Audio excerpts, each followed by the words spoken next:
जय श्री राम। भारत माता की जय।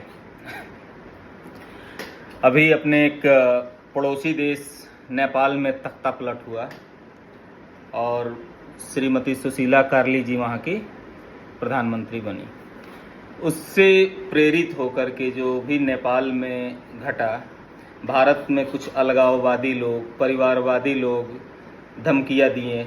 इनका दो परिवार वंशीय नेताओं के ट्वीट देख सकते हैं आप लोग। जैसे बिहार में पिताजी के बल पर उप मुख्यमंत्री तक का सफ़र करने वाले तेजस्वी ने ट्वीट किया कि नेपाल से बिहार दूर नहीं है, और उसी कुछ प्रकार का श्री अखिलेश यादव ने भी ऐसा ट्वीट किया कि यहाँ भी ऐसे हम लोग करेंगे।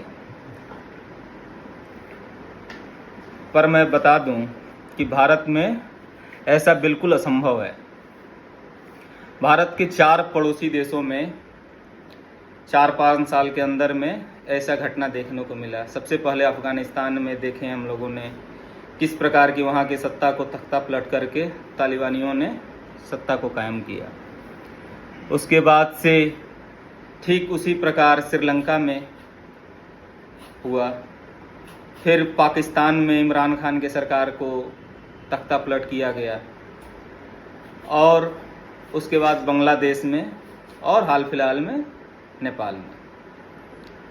पर मैं बता दूं कि भारत में ऐसा बिल्कुल असंभव है। जो लोग भी ऐसा सोच रहे हैं, यह बिल्कुल असंभव है, क्योंकि वहाँ की राजनीतिक, वहाँ का संविधान को जब हम पढ़ेंगे तो कहीं भी जनता के द्वारा बिल्कुल चुने हुए प्रधानमंत्री नहीं थे। और एक और बड़ा कारण होता है कहीं तख्ता पलट होने में, वहाँ की नागरिक की संपन्नता पे। ये चारों देश के अगर और भारत के नागरिकों की संपन्नता पे करेंगे तो भारत में आज के डेट में लगभग 60% मध्यवर्गीय परिवार है, जो यह समझता है कि अगर तख्ता पलट होगा, रोड पर हम आ जाएंगे तो इससे का क्या परिणाम होगा। और इन चारों देशों की हालत देखेंगे तो अधिकांश में पाकिस्तान, बांग्लादेश, यह भूखमरी के कगार पर होने वाले देश हैं। भूखे नंगे लोग हैं, रोटी के लिए सड़क पर उतर जाने वाले लोग हैं। यहाँ पे 90% लोग रोटी के लिए मरने वाले लोग हैं। पर हमारे भारत देश में ऐसा हालत है नहीं। भारत में अगर हम एक देखें तो प्रत्यक्ष या परोक्ष रूप से लाखों लोग सिख धर्म की प्रचार करते हैं, जो विशुद्ध सनातनी लोग हैं। ऐसे ही लाखों हमारे जैन धर्म के रूप में रोटी और खिलाने का काम करते हैं। ये लोग भी विशुद्ध सनातनी लोग हैं। बौद्ध धर्म के लिए भी लाखों लोग कार्य करते हैं। और सनातन धर्म में पुजारी और पंडा, शंकराचार्य और ये मिला दें मंडलेश्वर, तो 15 लाख से ऊपर लोग धर्म का प्रचार कर रहे हैं और अपने लोगों को खाना पीने की व्यवस्था कर रहे हैं। ऐसे ये लोग विशुद्ध रूप से सेवा में लगे हुए हैं, जो भी भारत के गरीब लोग हैं उनके लिए। और यह नई बात नहीं है।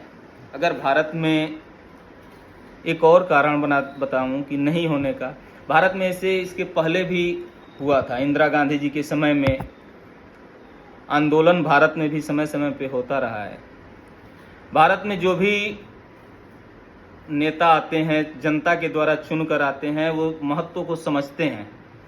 वह ऐसे हालत में न देश छोड़कर भागेंगे, न देश को ऐसे हालत में को आने देंगे, क्योंकि यह जड़ से राजनीति को समझते हैं। भारत के नेता भी इंदिरा गांधी के समय में जब वो डिक्टेटर ऐसे तानाशाही की, तो जयप्रकाश जी के द्वारा बिहार से आंदोलन चला। उसमें तमाम वहीं से निकले मुलायम सिंह जी, लालू प्रसाद यादव जी, तमाम तरह के लीडर निकले, और उन लोगों को जनता ने चुना और अपने अपने प्रदेश का मुख्यमंत्री तक का सफ़र भी किए।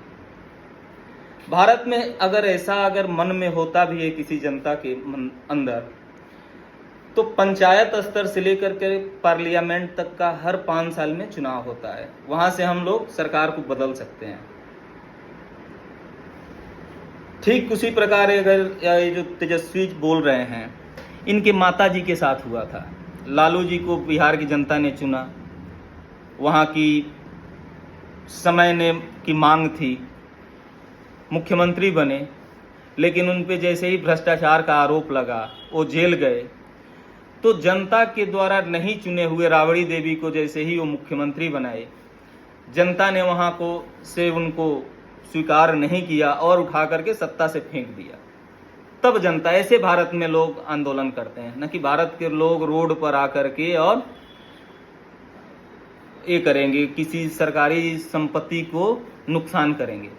बहुत अच्छी तरह से बिहार की जनता ने इनको पूरी तरह से लगभग 20-25 साल से बिहार की राजनीति से फेंक दिया। क्यों? क्योंकि जनता के मत के विपरीत जाकर के एक अनपढ़ को जब मुख्यमंत्री बनाया गया, यह चीज तेजस्वी को समझ में नहीं आ रहा है, ना अखिलेश को ही समझ में आ रहा है। क्योंकि उत्तर प्रदेश की जनता 2012 में मुलायम सिंह के नाम पर चुना और मुलायम सिंह जी ने पार्टी के तमाम वरिष्ठ नेताओं को छोड़ते हुए, माननीय शिवपाल जी को, आजम खां को या अमर सिंह जी, तमाम वरिष्ठ नेताओं को छोड़ते हुए पुत्र मोह में एक अनुभवहीन को मुख्यमंत्री बना दिए।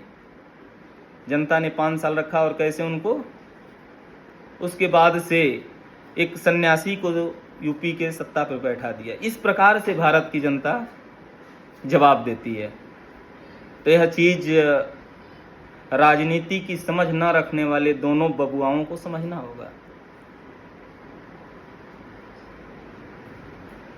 भारत में ऐसे तमाम ऐसे हुआ, उसके बाद से ऐसा नहीं है, कई आंदोलन हुआ सीए के नाम पे, किसान बिल के नाम पर, लेकिन वही कुछ लोगों की प्रधानमंत्री ने अपनी स्वीकार करते हुए किसान बिल पर पीछे हटे, किसानों की मर्म को समझे और एक किए। फिर देखिए सीए के नाम पर जो ये था, किस प्रकार से लठ बजाए और भागे लोग, शाहीन बाग को खाली कराया गया।